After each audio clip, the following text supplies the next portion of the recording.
Fala galera que assiste o canal, tudo bem com vocês? Meu nome é Felipe e esse é o Nem Tudo Que Parece É. Antes de mais nada, eu vou pedir para você deixar o seu like aí no vídeo, compartilhar e para você que ainda não é inscrito, se inscreva no canal e ajude a divulgar esse trabalho que é bastante interessante. No vídeo de hoje vamos falar sobre sindicatos, essa instituição que para muitos defende os interesses dos trabalhadores. Mas de onde surgiu o sindicato? O sindicato já existe há bastante tempo, mas ganharam bastante força na época da Revolução Industrial no século XVIII. E passaram a ter bastante força no Brasil a partir do regime militar.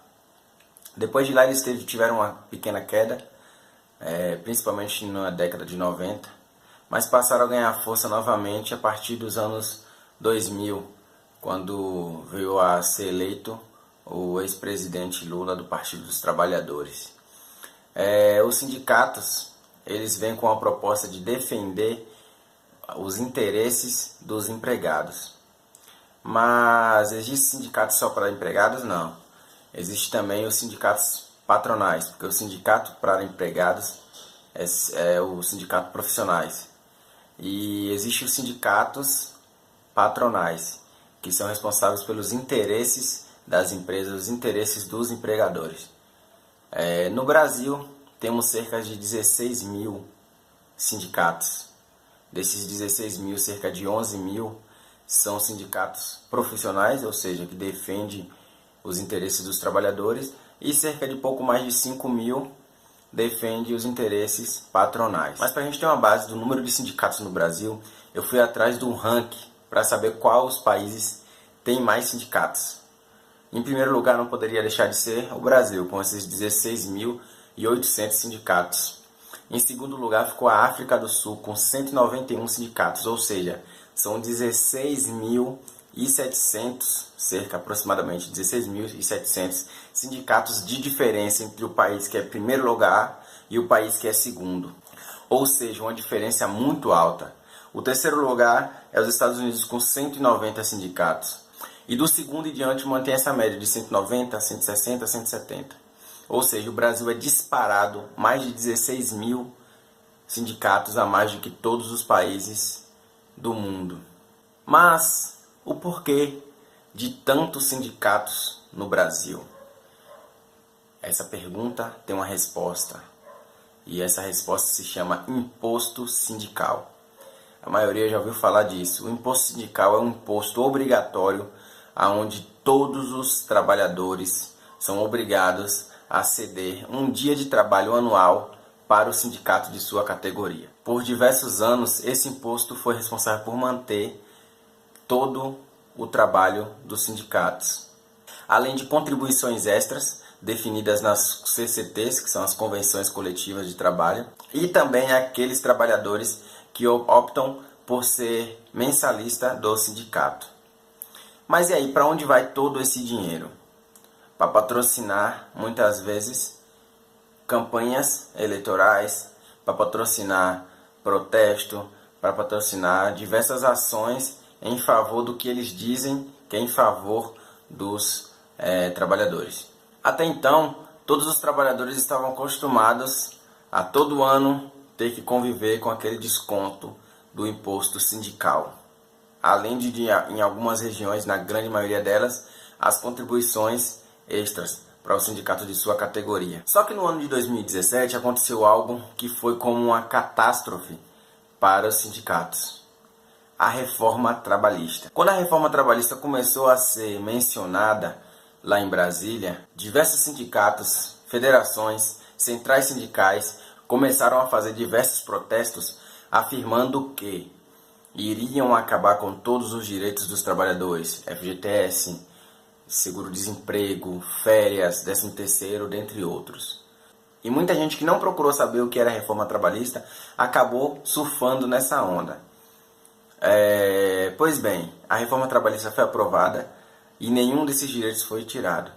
Pelo contrário, das diversas medidas, a que mais afetou, a que mais causou um baque foi o fim da obrigatoriedade do imposto sindical. Ou seja, a partir daquela data, nenhum trabalhador seria mais obrigado a contribuir com o sindicato de sua categoria. Começou aí uma briga e você começa a analisar isso quando você vai pesquisar em diversas convenções espalhadas pelo Brasil. Muitas negociações hoje estão travadas, as chamadas negociações de convenção coletiva. Por quê? Eles querem, através da convenção coletiva, criar uma maneira de tornar obrigatório para aquela região, para aquela categoria, a contribuição sindical. Para você ter uma base nisso, é só você comparar com anos anteriores. As negociações entre sindicatos patronais e sindicatos profissionais sempre duraram um mês e meio, e sempre chegam a um denominador comum. Mas após a reforma trabalhista, em diversas cidades, em diversas regiões, diversas convenções coletivas estão travadas. Mas aí você me pergunta, vamos tirar o imposto sindical? É a única forma de eles ganhar dinheiro? É a única forma de eles sustentarem os sindicatos? É a única forma de sustentar aquilo que nos defendem? Se você parar para pensar, pelo menos no meu ponto de vista, um sindicato, ele nada mais faz do que recolher o imposto sindical e assinar a convenção coletiva. Nada mais do que isso.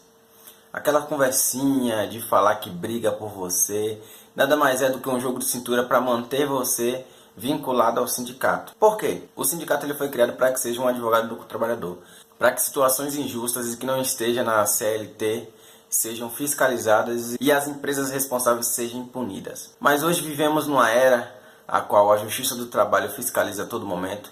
Hoje vivemos uma era que todos sabem seus direitos, mas poucos sabem o seu dever, vale ressaltar. E vivemos numa era em que qualquer situação que fuja da CLT, que fuja do que realmente é direito, quando o empregado não sabe, o colega dele sabe que aquilo está errado.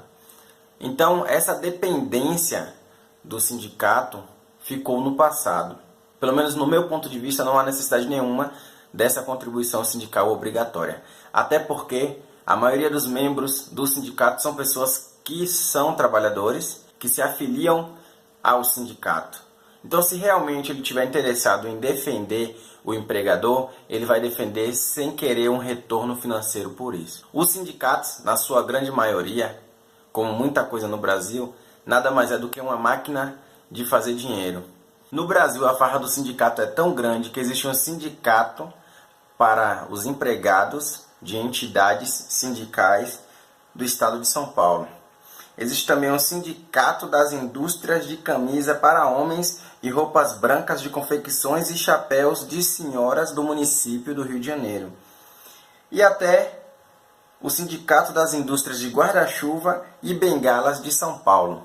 Então, na maioria das vezes, é utilizado como máquina de fazer dinheiro, utilizando o dia de trabalho meu e seu de todos os empregados para poder, na sua grande maioria, apenas luxar.